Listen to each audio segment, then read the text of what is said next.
Hello students, a very good morning to all of you. I hope you are fit and fine at your home and learning from there only.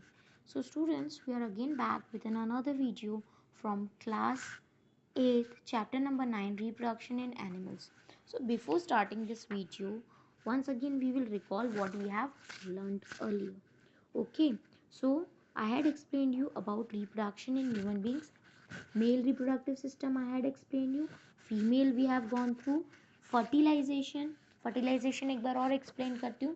Fertilization is a process in which what happens, the sperm and the eggs fuse together to form a zygote. जब भी sperm और ovum यानी eggs जो होते हैं वो आपस में फ्यूज होते हैं जिनकी वजह से जाइगोट फॉर्म होता है, उस प्रोसेस को बोलते हैं fertilisation. Okay, now the zygote after division turns into embryo. Zygote जो होता है वो एम्ब्रियो में ट्रांसफर होता है. ठीक है, that we are going to learn in this video, development of an embryo. So zygote divides rapidly and repeatedly and forms a ball of 100 of cells. जो जाइगोट होता है 1 सेल का बना हुआ होता है. मैं आपको बताती हूँ. ठीक है, ये जाइगोट यहाँ पर फर्टिलाइजेशन कंप्लीट हो गया है और ये यहाँ पे जाइगोट फॉर्मेशन हो गया.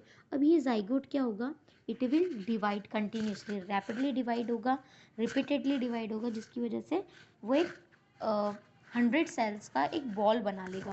Okay, now the cells then begin to form groups that develop into different tissues and organs of the body. अब यही cells जो होते हैं ये छोटे छोटे ग्रुप्स में डिवाइड हो जाते हैं और क्या फॉर्म करते हैं, different tissues and organs of the body.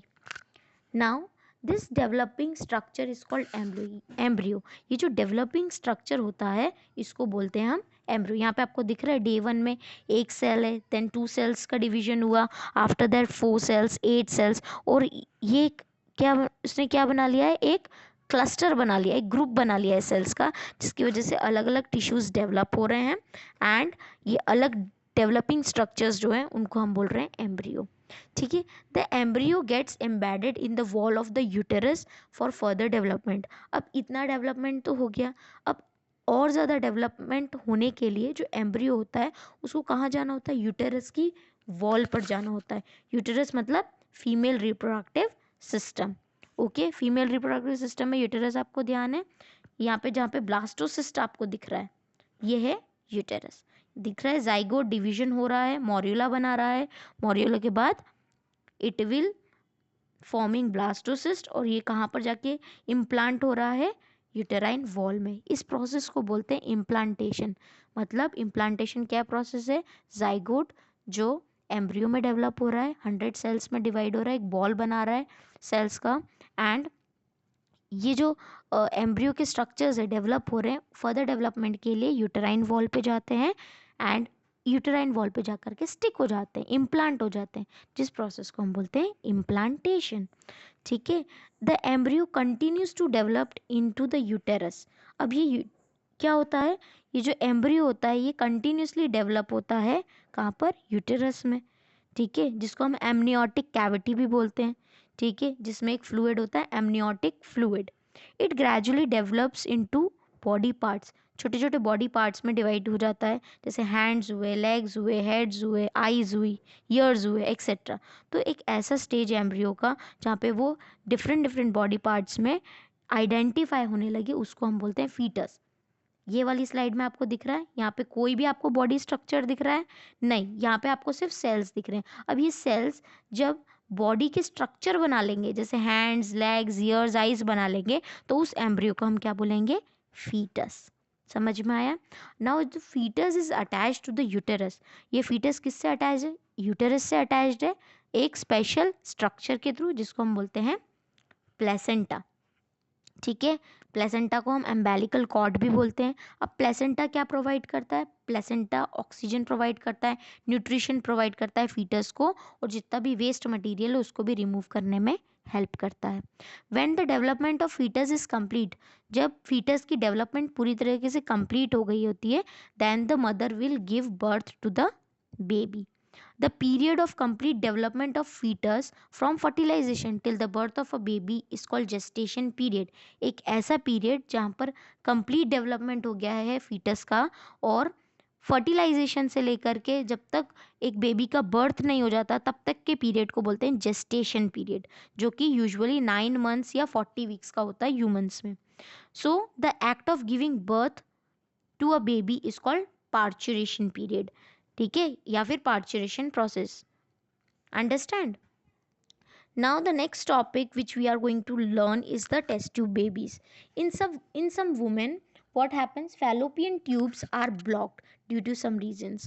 ठीक है, वुमेन्स में कभी कभी ऐसा होता है जो फैलोपियन ट्यूब्स यानी ओविडक्ट्स जो होती हैं वो ब्लॉक होती हैं किसी रीजन की वजह से. These womens are unable to bear babies, जिसकी वजह से वो बेबीज को बेयर नहीं कर पाते बिकॉज स्पर्म रीच नहीं करते हैं एंड फर्टिलाइजेशन प्रोसेस नहीं हो पाता है. सो इन such cases doctors collect freshly released egg and sperms and keep them in a test tube for few hours.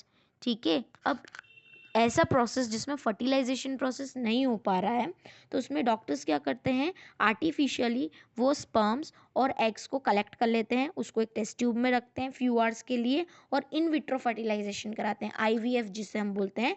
In vitro fertilisation मतलब outside the living body, body के बाहर अगर फर्टिलाइजेशन होता है तो उसको हम बोलते हैं इन विट्रो फर्टिलाइजेशन.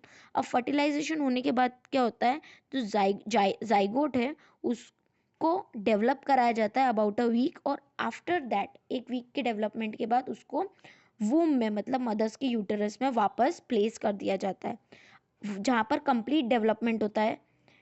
ठीक है, यूटरस में, and the baby is born like another baby. ठीक है, यूजुअली इस प्रोसेस में क्या होता है, जैसे नॉर्मली नेचुरल प्रोसेस में बेबीज बॉर्न होते हैं वैसे ही इस प्रोसेस में भी बेबीज बॉर्न होते हैं.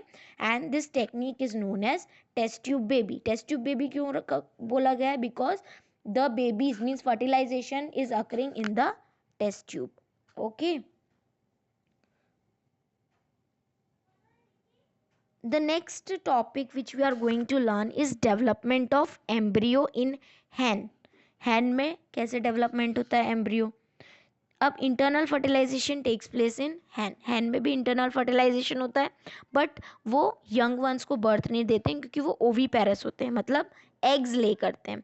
आफ्टर फर्टिलाइजेशन जो जाइगोट होता है वो कंटिन्यूसली डिवाइड होता है and travels to the oviduct. जैसे वो ट्रैवल करता है many protective layers are formed. जैसे ही वो ट्रैवल करेगा तो बहुत सारी प्रोटेक्टिव लेयर्स उसके आसपास फॉर्म हो जाएंगी और एक हार्ड शेल कवरिंग बना लेंगी. ठीक है, जो एग को प्रोटेक्ट करके रखेगी. Now after the hard shell is formed around the developing embryo, जैसे ही एक हार्ड शेल फॉर्म हो जाएगी एग के आसपास वैसे ही हैन जो होती है वो एग ले करने लग जाएगी. The embryo takes about 3 weeks to develop. Embryo को कितना वीक लगता है, हैंड्स में 3 weeks लगते हैं डेवलपमेंट के लिए and it will develop into a chick. The hand sits on the egg. Hand जो होती है वो एग के ऊपर बैठ जाती है टू प्रोवाइड सफिशिएंट वार्म, थोड़ी वार्मनेस के लिए, जिसको हम बोलते हैं इंक्यूबेशन पीरियड यानी इंक्यूबेशन.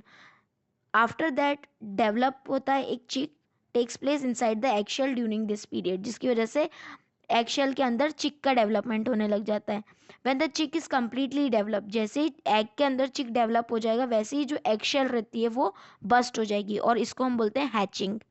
ठीक है, जिसकी वजह से चिक जो होता है वो एग शेल के बाहर आ जाता है एंड उसका डेवलपमेंट प्रोसेस स्टार्ट रहता है. सिमिलरली जो यंग वंस होते हैं जैसे इंसेक्ट्स हुए, रेप्टाइल्स हुए, इसमें भी बर्ड्स की तरह ही एग्स जो होते हैं वो हैच होते हैं.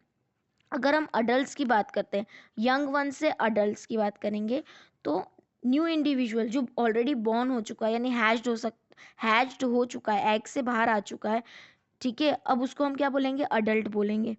Now mostly young ones have similar shape and structure as their parents but in some cases young ones look different from the adult. ठीक है, अब जैसे ही यंग वंस मतलब जैसे ही कोई भी एग्जाम्पल लेकर चले हम चिक का, अगर चिक जैसे ही बाहर आता है तो उसका स्ट्रक्चर अपने पेरेंट्स के जैसे सिमिलर होता है, मतलब अडल्ट के जैसा होता है. बट सभी एनिमल्स में ऐसा नहीं होता. जैसे फ्रॉग्स हुए, मॉस्किटोज हुए, बटरफ्लाइज हुए, इनके अलग अलग डेवलपमेंटल स्टेज होते हैं. जैसे कि हैचिंग के टाइम पे एग्स का अलग स्ट्रक्चर है, ठीक है, और अडल्ट का अलग स्ट्रक्चर है, बीच में एक और स्टेज आई है तो उसका स्ट्रक्चर अलग है. तो ऐसा प्रोसेस जहाँ डिफरेंट डिफरेंट डेवलपमेंटल स्टेज होते हैं, ऐसे प्रोसेस को हम बोलते हैं मेटामॉर्फोसिस. ओके, जैसे आप यहाँ पे स्ट्रक्चर में देख रहे हो, एग्स है, एग्स के बाद टेडपोल बन रहा है, टेडपोल के बाद लार्वा स्टेज है, लार्वा के बाद फ्रॉग, अडल्ट फ्रॉग है। तो अलग अलग स्टेजेस है, एक ही एनिमल है लेकिन उसकी डेवलपमेंटल स्टेज अलग अलग है। तो इस प्रोसेस को यानी इस चीज को हम क्या बोलते हैं, मेटामॉर्फोसिस। अगर हम अडल्ट फीमेल फ्रॉग की बात करते हैं जिसने बहुत सारे एग्स दिए हैं वाटर के अंदर, अब कुछ टाइम बाद क्या होगा, एग्स जो होते हैं वो हैच हो जाते हैं और एक छोटा फिश जैसा स्ट्रक्चर बन जाता है जिसको हम बोलते हैं टेडपोल्स। ठीक है, अब ये टेडपोल ग्रो होते हैं as they feed on algae, जो पानी के अंदर जितना भी एल्गी होता है या छोटे छोटे प्लांट्स होते हैं उसको खा करके थोड़े से बड़े होते हैं। अब ये टेडपोल्स के ना छोटे लिम्स आ जाते हैं, मतलब पैर जैसे आ जाते हैं, तो उसको हम क्या बोलते हैं, लार्वा स्टेज बोलते हैं या फ्रॉगलेट स्टेज बोलते हैं, जहाँ पे उसके छोटे छोटे पैर्स आ गए ताकि वो क्रॉल कर सके। The tail is reabsorbed removed by gradual breakdown. अब जैसे वो अडल्ट स्टेज पे बढ़ने लगता है तो वैसे वैसे उसकी जो टेल होती है वो रिमूव होने लग जाती है।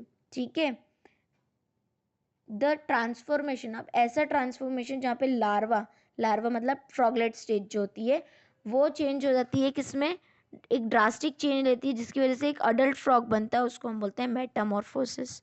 इन केस ऑफ मॉस्किटो, मॉस्किटो में when egg hatches a worm like larva comes out, जब ये मॉस्किटो की बात करते हैं अगर एग हैच होते हैं तो एक वॉर्म लाइक स्ट्रक्चर बाहर आता है, 2 वीक्स के बाद में वो एक अडल्ट मॉस्किटो में चेंज हो जाता है।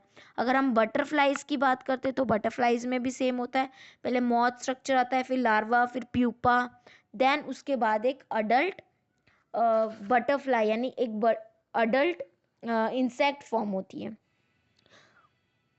ओके, अगर हम एसेक्सुअल रिप्रोडक्शन की अब बात करते हैं तो बहुत सारे मेथड्स होते हैं। एसेक्सुअल रिप्रोडक्शन जहाँ पे सिर्फ सिंगल पेरेंट इन्वॉल्व होता है। ओके, बहुत सारी एसेक्सुअल रिप्रोडक्शन होते हैं जैसे बाइनरी फिजन है, बडिंग है, फ्रैगमेंटेशन है, रीजनरेशन है। हमारे कोर्स में 2 प्रोसेस है, बाइनरी फिजन और बडिंग, जिसके बारे में हम पढ़ेंगे। बाइनरी फिजन सिंपलेस्ट वे है एसेक्सुअल रिप्रोडक्शन का, जिसमें क्या होता है, ये यूजुअली यूनिसेल्युलर ऑर्गेनिज्म में होती है। यूनिसेल्युलर मतलब जिसमें जो एक ही सेल का बना हुआ है, एक ही टाइप के सेल का बना हुआ है, जैसे अमीबा, पैरामीशियम एंड यूग्लिना। अब बाइनरी फिजन में क्या होता है बेटा, जो एक पेरेंट होता है वो 2 पार्ट्स में डिवाइड हो जाता है। ठीक है, यानी 2 ऑर्गेनिज्म में डिवाइड हो जाता है। यहाँ पे आपको स्ट्रक्चर में दिख रहा है एक सेल है, फिर 2 सेल में डिवाइड हो गया है। ठीक है, न्यूक्लियस डिवाइड हो गया है, फिर न्यूक्लियस डिवाइड होने के बाद दोनों सेल्स जो होते हैं वो अलग अलग हो गए, इसको हम बोलेंगे बाइनरी फिजन। अब बाइनरी फिजन में fully grown amoeba, the nucleus increase in size, nucleus का साइज कैसा हो जाता है, बढ़ जाता है और वो 2 पार्ट में डिवाइड हो जाता है। डिवाइडिंग न्यूक्लियस को हम बोलते हैं कैरियोकाइनेसिस। ठीक है, अगर न्यूक्लियस डिवाइडिंग स्टेज पे है मतलब कैरियोकाइनेसिस है, और उसके बाद साइटोप्लाज्म जो है वो डिवाइड होता है और उसको हम बोलते हैं साइटोकाइनेसिस। ठीक है, in this way a single parent, एक सिंगल अमीबा जो होता है वो 2 डॉटर सेल, डॉटर अमीबा में डिवाइड हो जाता है, और 2 डॉटर अमीबा जो होते हैं produce by binary fission grow into their full size and divide again, full size में ग्रो हो जाती है फिर फर्दर डिवाइड होती है। बर्डिंग की अगर हम बात करें तो बर्डिंग एक दूसरे टाइप का एसेक्सुअल रिप्रोडक्शन है जहाँ पर एक छोटी सी आउटग्रोथ होती है जिसको हम बोलते हैं बर्ड। ठीक है, यहाँ पे आपको दिख रहा है ये वाले स्ट्रक्चर में छोटा सा एक बर्ड बाहर आया हुआ है, एंड फ्रॉम दिस बर्ड, एक छोटे से बर्ड से एक दूसरा नया ऑर्गेनिज्म फॉर्म होता है। ठीक है, now what happens, budding occurs in organism जैसे हाइड्रा में होता है, ठीक है, सी एनिमोन में होता है, स्पॉन्जेस, कॉरल्स में, इन सब में बर्डिंग होता है। हाइड्रा की हम बात करते हैं तो हाइड्रा में सबसे पहले एक छोटा सा आउटग्रोथ होता है जिसको हम बर्ड बोलते हैं।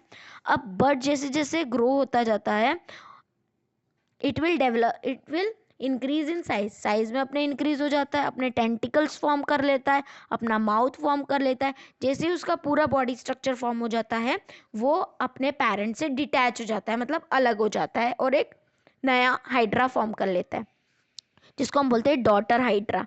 ठीक है, कोरल्स और स्पॉन्जेस की बात करें तो buds do not separate out but remain attach to the parent organism.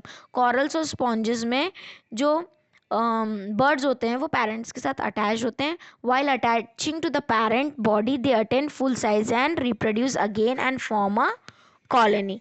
ठीक है, और वो अपने पेरेंट के साथ अटैच रहते हैं, फुल साइज में ग्रो होते हैं, वहीं पर रिप्रोड्यूस करते हैं और अपनी एक अलग कॉलोनी फॉर्म करते हैं. ओके स्टूडेंट्स, तो यहाँ पर आपका ये चैप्टर कंप्लीट हो जाता है, चैप्टर नंबर 9. अगर आपको कोई भी कन्फ्यूजन होती है तो आप कमेंट सेक्शन में लिख करके मुझे बता सकते हैं. I will surely sort it out. And don't stop watching the video, keep watching it and keep learning it. Thank you so much for watching.